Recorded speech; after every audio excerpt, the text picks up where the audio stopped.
ये एक ऐसी मोहतबर मोहतरम शख्सियत है जिन्होंने, मैं समझता हूँ कि खिदमत खल्क में एक अच्छा किरदार अदा किया है। और अदब की दुनिया में जब हम देखते हैं तो जनाब मोहतरम बसीरुद्दीन साहब अल-मारूफ आमिर मियां साहब, जिनकी खिदमत भुलाई नहीं जा सकती। सरजमीन तिलहट एक ऐसी सरजमीन है जहां आज ही नहीं, कोई 10-20 साल की बात नहीं, बल्कि कदीम जमाने से उर्दू अदब की खिदमत तरह तरह के उलमानात से होती रही है। मौलाना लियाकत हुसैन साहब, गुलची साहब, वहशी साहब, सूफी अजीज साहब, ताहिर तिलहरी साहब, नैयर साहब, ये तमाम वो नाम है, और भी बहुत से नाम हैं। ये तमाम वो नाम हैं जो सरजमीन तिलहट की एक चमकती हुई हस्तियों के नाम हैं। बहरहाल ये ज़र्रे नाचीज़ जो अपने अंदर कोई खूबी कोई खासियत नहीं रखता, ये आप हज़रात की मोहब्बतें हैं कि आज आपने इस नाचीज़ के नाम से जश्न किया। यकीनन मैं देखता हूँ यहाँ के शोरा को, अहद हाजिर के शोरा को। मैं यहाँ से 2006 में तिलहट से बरेली पहुँचा। उसके बाद आना जाना तो होता रहा, क्योंकि कोई कहीं भी चला जाए लेकिन उसकी जो जन्मभूमि होती है, चाहे पैदाइश होती है, उसको कभी नज़रअंदाज नहीं किया जा सकता। हमारा ताल्लुक उसी तरह से रहा है जिस तरह से मैं यहाँ रहता था। तमाम शोरा को मैं हमेशा इज्जत देता हूँ, बल्कि यूँ समझिए कि अपने आप को तमाम शोरा के कदमों की खास समझता हूँ।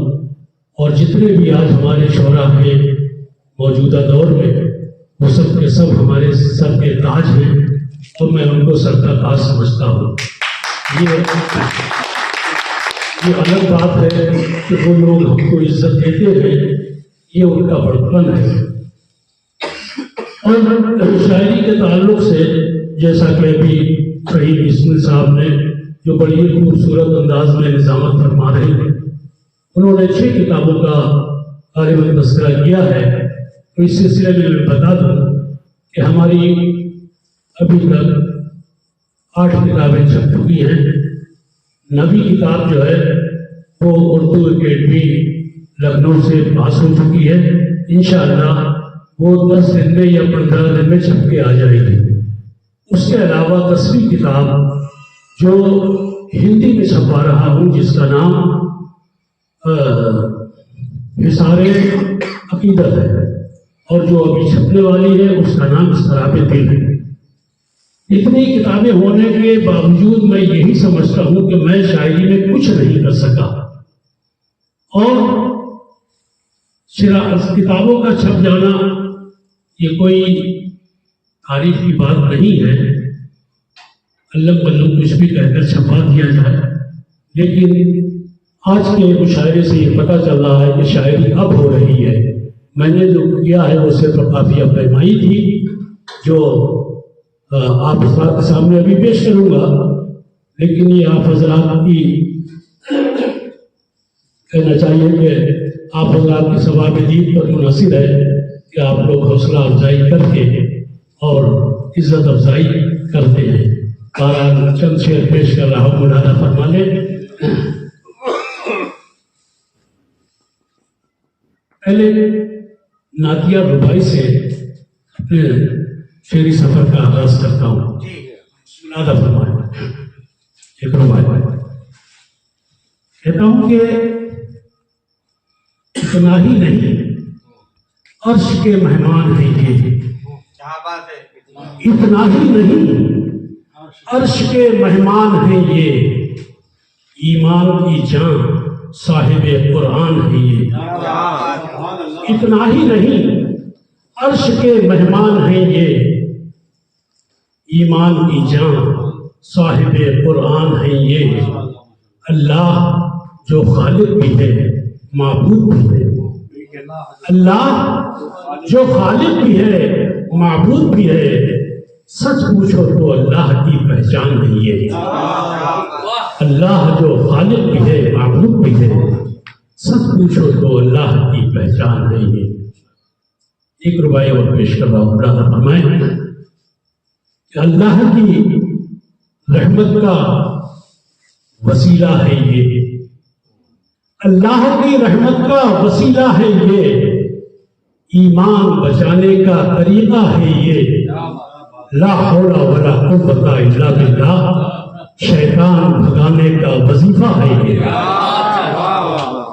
अल्लाह की रहमत का वसीला है ये, ईमान बचाने का तरीका है ये। ला हौला वला कुव्वता इल्ला बिल्लाह, शैतान भगाने का वजीफा है ये। चार मिसरे जो मैं अक्सर पढ़ता हूँ, मुझे पढ़ते हुए अच्छे लगते हैं, वो आपके गोश गुजार कर रहा हूँ। इजहार साहब मुरादा फरमाए हैं। अबू साहब कहता हूँ कि फलक पर तो बड़ी इज्जत थी उसकी, फलक पर तो बड़ी इज्जत थी उसकी, मुकद्दर ने ज़मीं का भी न रखा। फलक पर तो बड़ी इज्जत थी उसकी, मुकद्दर ने ज़मीं का भी न रखा। बहुत दिन से इबादत में लगा था, तकब्बुर ने कहीं का भी न रखा। बहुत दिन से इबादत में लगा था, तकब्बुर ने कहीं का भी न रखा। हमारी शायरी की एक ये भी मतलब ये है कि कहना खूबी समझे या काबिल समझे, लोग तो मफाहीम इस्तेमाल करते हैं और मैं बगैर बात की प्यार करता हूँ। तो वो मुलादा फरमाए, कहता हूँ कि उनको देखूं तो किस तरह देखूं, उनको देखूं तो किस तरह देखूं, वो तो आंखों में आके बैठ गए। उनको देखूं तो किस तरह देखूं, वो तो आंखों में आके बैठ गए, वो तो आंखों में आके बैठ गए। इसी से वादा किया था कभी ना रोने का, लाडे साहब किसी से वादा किया था कभी ना रोने का, वो मेरे सामने आया तो आंख भर आई, वो मेरे सामने आया तो आंख भर आई। और देखेंगे वो देख देख के मैयत को लौट जाते हैं, वो देख देख के मैयत को लौट जाते हैं, उन्हें यकीन ही नहीं है कि मर चुका है। अब एक गजल मुरादा फरमाए, कहता हूं कि आशनाए अलस्त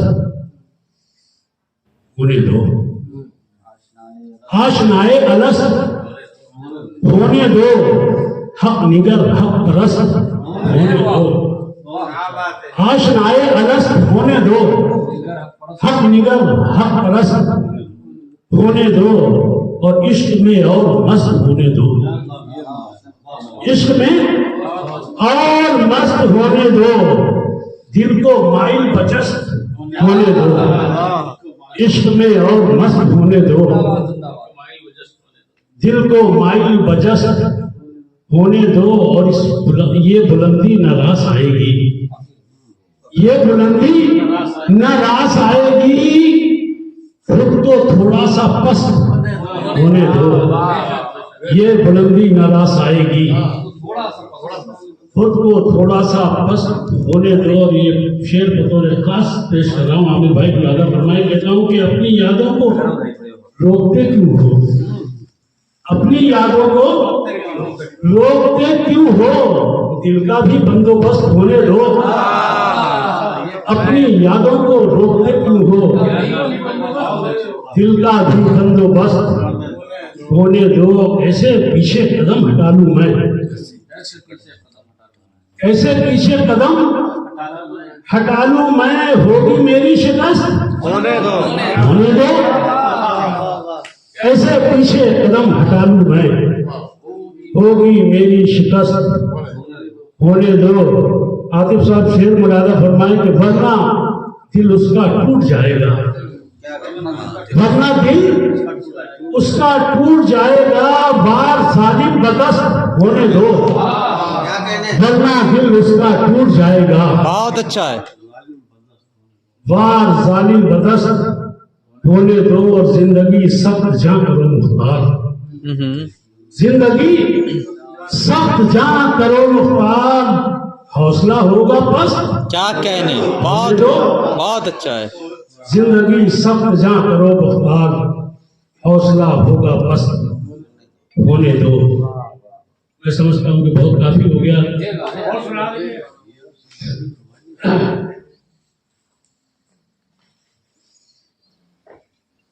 मतलब कहता हूं कि निकली ऊंचाइयां गुमान से आज, रेहान साहब, निकली ऊंचाइयां गुमान से आज, एक पत्थर गिरा चट्टान से आज। क्या कहने, निकली ऊंचाइयां गुमान से आज, एक पत्थर गिरा चट्टान से आज। और आज मुझसे न गुफ्तगू कीजिए, आज मुझसे न गुफ्तगू कीजिए, कुछ निकल जाएगा जुबान से आज। क्या कहने, बहुत खूब, बहुत खूब।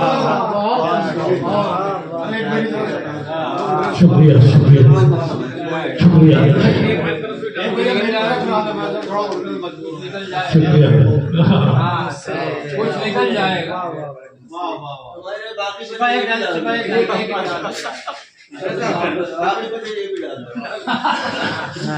बहुत बहुत शुक्रिया।